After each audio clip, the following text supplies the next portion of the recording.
आज एक कहानी सुनाता हूँ। ये कहानी किसी विवाद की नहीं है। ये कहानी किसी नाराज़गी की भी नहीं है। ये कहानी उस पल की है जब आदमी को समझ आ जाता है कि अब रुकना आगे बढ़ने से ज़्यादा मुश्किल हो रहा है।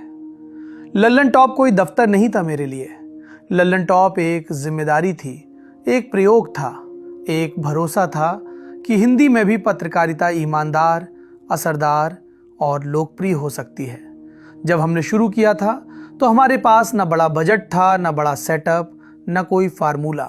बस एक जिद थी कि खबर ऐसे कहेंगे जैसे घर की बैठक में कही जाती है। धीरे धीरे लल्लन टॉप एक प्लेटफॉर्म नहीं रहा, वो एक आदत बन गया, दर्शकों की आदत और हमारी भी। लेकिन जिंदगी यही सिखाती है, हर रिश्ता हमेशा चलने के लिए नहीं होता। कुछ रिश्ते आपको तैयार करने के लिए होते हैं। समझने वाले समझ गए होंगे, ये फैसला किसी एक दिन में नहीं हुआ। ये फैसला कई चुप दिनों में पका, कई रातों में जब काम ठीक चल रहा था पर मन नहीं चल रहा था। कई लोग पूछेंगे सब ठीक था फिर छोड़ क्यों दिया? तो जवाब सीधा है, कभी कभी सब ठीक होना ही सबसे बड़ा सवाल बन जाता है। मैं ये नहीं कह रहा कि लल्लन टॉप गलत था, मैं ये भी नहीं कह रहा कि मैं सही था। मैं सिर्फ इतना कह रहा हूं कि अब मेरी यात्रा मुझे कहीं और ले जाना चाहती थी।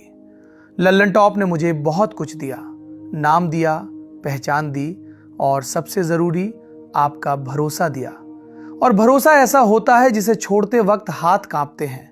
लेकिन अगर आप किसी जगह सिर्फ इसलिए टिके रहें क्योंकि लोग आपको पहचानते हैं तो आप धीरे धीरे खुद को खोने लगते हैं। मैं खुद को नहीं खोना चाहता था।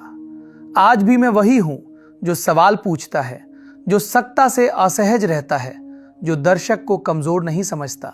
बस मंच बदलेगा, आवाज वही रहेगी, नीयत वही रहेगी। और अंत में बस इतना कहूंगा, लल्लन टॉप से निकलना पीछे जाना नहीं है, ये आगे बढ़ने का वही साहस है जो पत्रकारिता आपसे मांगती है। आप साथ थे, आप साथ हैं और उम्मीद है आप साथ रहेंगे। समझने वाले अब पूरी तरह समझ गए होंगे।